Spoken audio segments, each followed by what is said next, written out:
All right, so we're going to transition to our office hours, Cornel. So we're going to it's all right now. We're taping this. It's in August of 2020, and we're about to have some real office hours coming up September. I'm sure they're right around the corner. But we're going they're around the corner. But for our newer listeners, our weekly segment called Office Hours is where we try to take a deep dive into an individual topic that may or may not be related to what the rest of the show or episode was about. But we're interested in intractable issues or recent concerns or losses. And many of us are continuing to reflect on the recent loss of our dear brother and social justice warrior, John Lewis. Today for Office Hours, we thought that we would reflect on and respond to his powerful last essay, but also his life and his legacy, and what kinds of advice he gives us, what kinds of sort of love weapons he's left for us to pick up and take with us. Now, you've known John Lewis a long time, Cornel, so why don't you share with us, what moves you the most about what he did and what made him unique, and what we can give to others to take away about his legacy?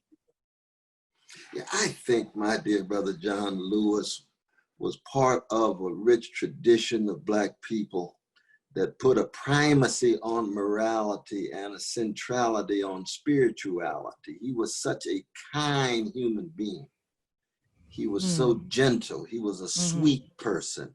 He had a soulfulness to him that when I looked in him, I could see Eddie Mae Lewis, his precious mama. I could see Eddie Lewis, his father. I could see that Black Baptist church way off in Jim Crow, gut bucket, Troy, Alabama. Then on his way to Nashville, and he meets who? Jim Lawson. Now, Jim Lawson gave one of the most magnificent eulogies that we've ever had on television. Almost 92 years old. He'll be 92 in September. And he was the teacher. He was a professor for John Lewis, and with Diane Nash and all the great freedom fighters who came through. C.T. Vivian, older, but still with them in that regard. And of course, Stokely Carmichael. Of course, Brother Clinton had to hit Stokely. Clinton's wrong. Completely unnecessary. Stokely got more love and courage in him in his left leg than Clinton got in his whole body in terms of struggle for Black people. You don't have to agree with Stokely ideologically to know he's willing to pay it all. Give it all in that way. That's right. Stokely is inseparable from John Lewis in that sense, even though they did go different ways. Clinton is right in that way. But I tell you, one thing that we didn't get a chance to zero in on is the transition from John Lewis as one of the greatest Black freedom fighters of the 20th century to John Lewis as a neoliberal politician. When he makes that transition, you see, he's got the fire, he's got his history. We will love him and respect him and salute him forever. But those 33 years in Congress, when it looks at militarism, is he voting for military budgets? Is he critical of the drones that's being dropped by Bush or Obama? Is he standing up against Israeli occupation on behalf of unoccupied people, Palestinians? Those are the tests as well that we have to note. Now, given that his death is fresh, it's going to take a while for a critical reflection to take place. The greatness, the heroic action, the courageous and visionary sacrifice, but then the 33 years as a politician, that also has to be taken seriously, because by the time you get to his legacy, and they got the flag on the coffin, but he's an ordained Baptist minister. The cross is always over the flag. Every flag is under the cross for a Christian like John Lewis. You see what I mean? We didn't hear a whole lot about just that cross, that Jesus, that heroicism, that love, even critical of one's own establishment. So what happens? He ends up in that way a kind of darling of the neoliberal establishment. And it's understandable because he's such a grand exemplar of moral conscience, but even he was under those pressures. Was not able to follow through fully on the legacy of a Fannie Lou Hamer or Martin Luther King Jr. in Congress. Right. But I mean, is it, that's a very important insight, Cornel. But at the same time, I'm wondering, I mean, is it a fair standard to hold him to? I mean, can a person be in Congress 33 years, 15 years, 5 years, and not fundamentally have to wrestle with the contradictions that will, in a sense, require a less pure response, right? I mean, I just don't see how you do it. Now, I mean, there might be a couple of examples, but tell me more about how to. So, I mean, it's not that I want to deny what he may or may not have been able to do, but I'm also wondering if it's even possible, right?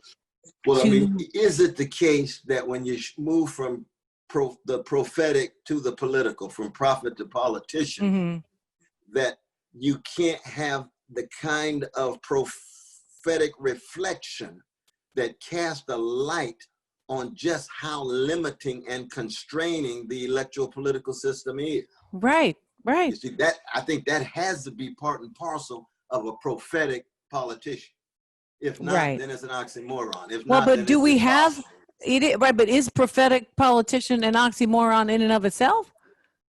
That's the question, my dear Yeah. sister. That's the question. I think the answer is kind of yeah. You would hope that you would be able. I mean, you know, our dialogue with AOC, that's part of the challenge. Okay, right, that's true. Part of the challenge. You know, but you know, Paul Wellstone was one of the great ones in that regard. Adam Clayton Powell, up until the last 5 or 6 years, he was always willing to show the limitations of the very system that he was a part of until he was seduced at the end. Right. Who would be Henry Gonzalez in Texas is one of the great examples. And Bernie. Brother Bernie is a great example. Now, Bernie's got a little advantage because not being a member of the Democratic Party, he has a bit more leeway than folks than the others into the Democratic Party in that way. But I mean, even Bernie can be seduced, as we know, like all of us can be seduced. Right. Well, I mean, I guess that's really the question too. I mean, I think it's been very powerful to see how many more progressives are getting involved in electoral politics, because somebody's got to, you know, have, I mean, even if we just tilt it a little bit, you know, I'll take it, you know, and the question is also, you know, when you're thinking about making sacrifices, it's usually, I mean, I don't know, I've not been in elected office, and let me tell you, I will never be, but I can imagine someone like John Lewis wrestling with making short-term compromises for what he thinks are stemming the tide of other long-term, you know, catastrophes that would replace what the options were that he ultimately felt he had. You know what I mean? So you you're looking at, you know, layers of catastrophe. Do I let a 10 level catastrophe happen, or do I basically co-sign a 5 level? No, it's true. I mean, I'm not trying to make excuses, and you're right. What you say is so crucial, and it's powerful. I mean, one of the things we wrestled with at the very end of Brother John Lewis's life, and we should say he is one and only. I want people to know that in any criticism that I'm putting forward. But when he talked about Joe Biden as a man of conscience and courage. Yeah, that was unnecessary. That sounds like he's more part of an echo chamber rather than an independent voice. Yeah. He's always been as a freedom fighter in the 60s and 70s. But I mean, you know, he's 80 years old. You know, if Martin King had lived to be 80, if Malcolm had lived to be 80, where would they have landed? It's just hard to say. But it's hard to imagine that he would be saying that about Biden, you know. Well, I don't think Martin would. I don't think we know Malcolm would. And that's why you need the Stokeleys, you need H. Rap Brown. Exactly. And their spirit, their fire, whether you agree with them ideologically or not, they're pushing. We must have that. And, you know, I mean, just to go back, absolutely, to go back to your reference to, you know, Bill Clinton's comment about Stokely, you know, it's particularly mean-spirited, it seems to me, in a moment when there's so much violence and state-sponsored rage across various institutions being leveled at poor people and certainly Black people simultaneously. And then for you to focus on their potentially violently accepting, not necessarily being a proponent of the only choice, but they're accepting violence as one option. In response to that, brutal treatment, and then you want to talk about their violence being not the path. Where are you talking about your violence not being the path? Right? I don't see any discussion about that. Don't come talking to me about what my violence might look like when you're constantly crushing my neck to death. You know, that's the part that really just pissed me off for sure. No, it's so I mean, true. You know, Stokely gave a speech October 29th, 1966 at UC Berkeley. He started off, I'm here at the intellectual ghetto of the West. He invoked George Bernard Shaw. He said, all autobiography is critique. We got to dig ourselves. There's something that needs to be examined inside of ourselves. He then moves to Camus and Sartre and says, can we condemn ourselves? And he says, why is it that the white folk who came down south, and includes the Quakers, came to us talking about nonviolence, but they didn't go to Jim Clark. They didn't go to Bull O'Connor. They didn't go to the Ku Klux Klan. They didn't go to the White Citizens Council. No, yeah, talk to them about nonviolence. We got our nonviolent folk, Jim Lawson. We got Martin Luther King Jr. We got a whole wave of folk. You see what I mean? Yeah, who do you have, right? Exactly. That's the level of hypocrisy. Stokely's point. Now, we must have Stokely. Right, exactly.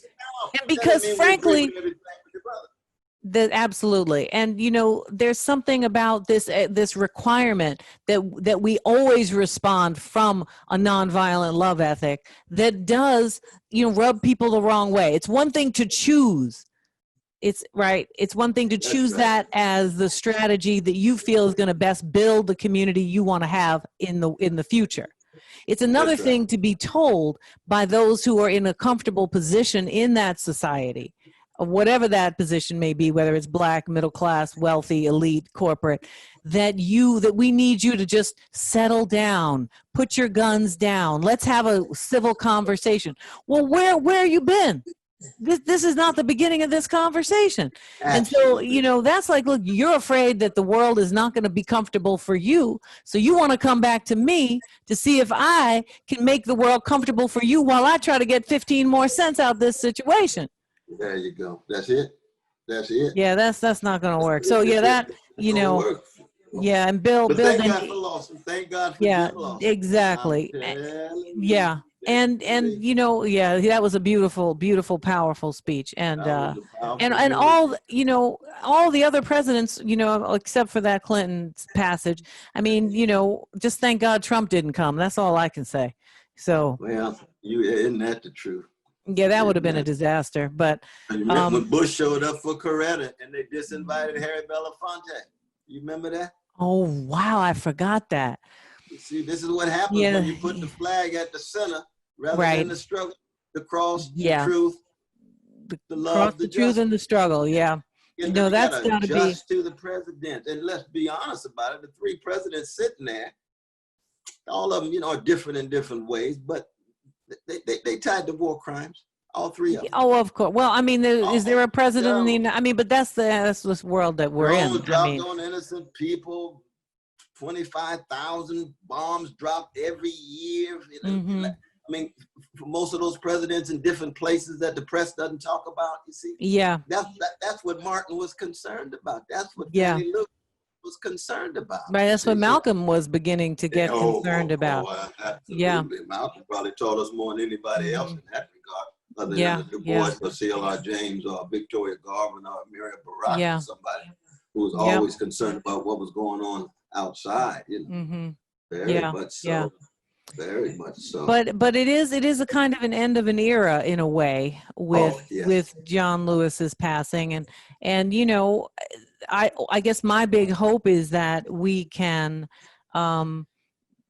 figure out how to have a truthful, unvarnished memory of those legacies that are also still filled with enough productive myth making to inspire people to stay the course, right? Because sometimes we use truth telling to diminish, right, the force of the overarching arc of goodness that people have and people have been responsible for.